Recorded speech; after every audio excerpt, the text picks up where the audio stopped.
Donc les peuples qui doivent être civilisés sont des peuples qui n'auraient donc pas eu une participation historique à la politique, à la construction d'une société politique, à la construction d'une économie, à la construction d'une culture spécifique qui a eu un rayonnement.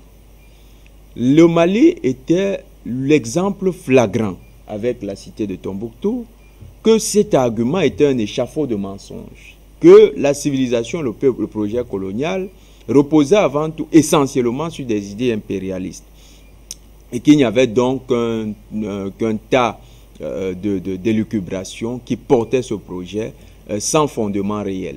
Et la cité de Tombouctou était le témoignage historique que les Africains ont érigé, que des sociétés africaines ont réussi à ériger des grandes cités.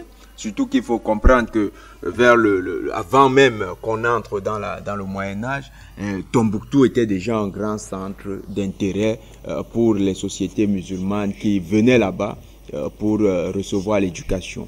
Donc Tombouctou qui était l'exemple, le monument même vivant de ce que les Africains, les Noirs, les Nègres, comme aiment les appeler les colons, ont produit une culture spécifique. Il fallait l'effacer de la conscience collective. Le projet était donc plus grand que simplement le désordre, c'était d'effacer la trace que culturellement les Africains participent, ont une histoire.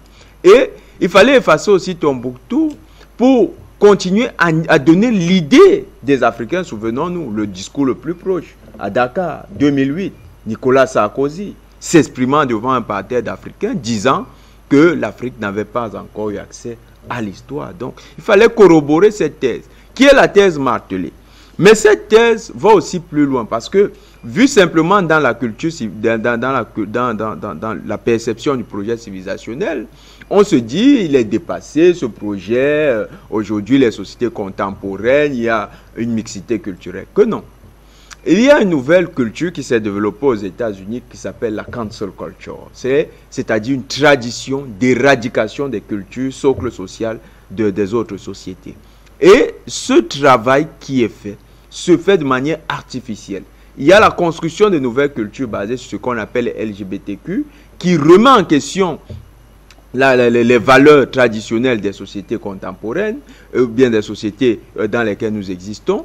Et le projet de détruire Tombouctou visait aussi à s'inscrire dans le vaste mouvement de la cancel culture, comme pour dire aux Noirs, vous avez besoin, quand je dis Noirs, c'est bien sûr les Africains, pour dire aux Africains, vous avez besoin maintenant de vous refaire à une nouvelle culture.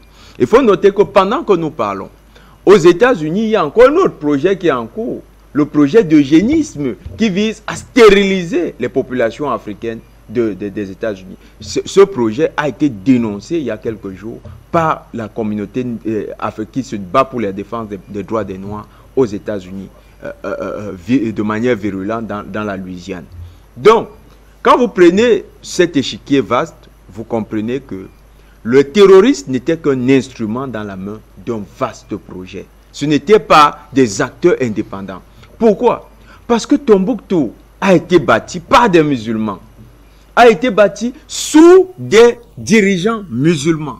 Tombouctou était un haut lieu de pèlerinage, c'était un lieu de connaissance. Quand on sait que les représentants de l'islam dans le Maghreb sont allés plusieurs fois à Tombouctou pour apprendre également le Coran, pour discuter avec les exégètes là-bas. Donc, Tombouctou, c'était un centre d'instruction.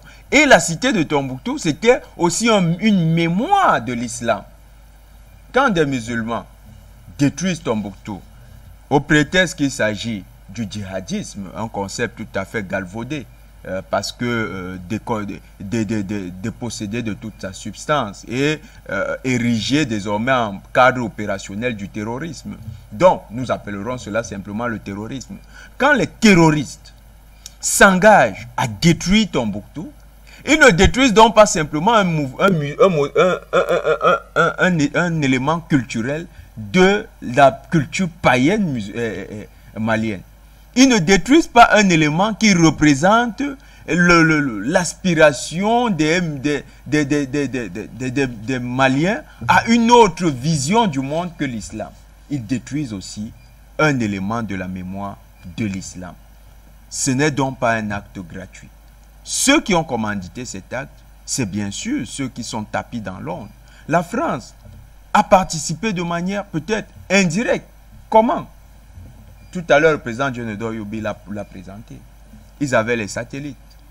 Ils ont les images satellitaires. D'ailleurs, il y a quelques jours, ils nous ont balancé des images satellitaires en disant, bon, après le Mali a dit que c'était des fakes. Mais ils ont présenté des images satellitaires en disant, voilà ce qui se passe actuellement au Mali.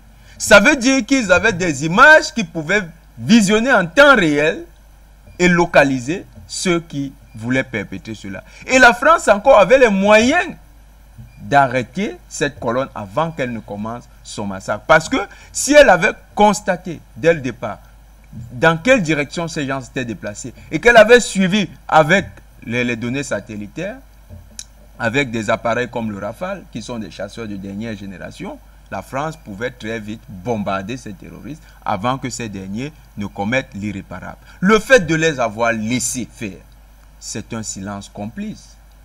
C'est un silence complice. Et quand bien même vous avez les moyens d'intervenir dans une situation et que vous laissez la situation se dérouler, ça veut dire que la situation vous arrange. Donc ça arrangeait bien la France de voir que le Mali était ainsi touché. Cette avocate est en train de toucher le nœud du problème et on attend que ces terroristes délient la langue, qu'ils nous disent clairement, parce que pour l'instant ils sont encore en procès, mais que ces terroristes nous disent clairement qui leur a donné l'ordre d'aller détruire ces mausolées qui ne sont pas seulement pour la mémoire des Maliens, qui sont pour la mémoire collective des musulmans d'Afrique.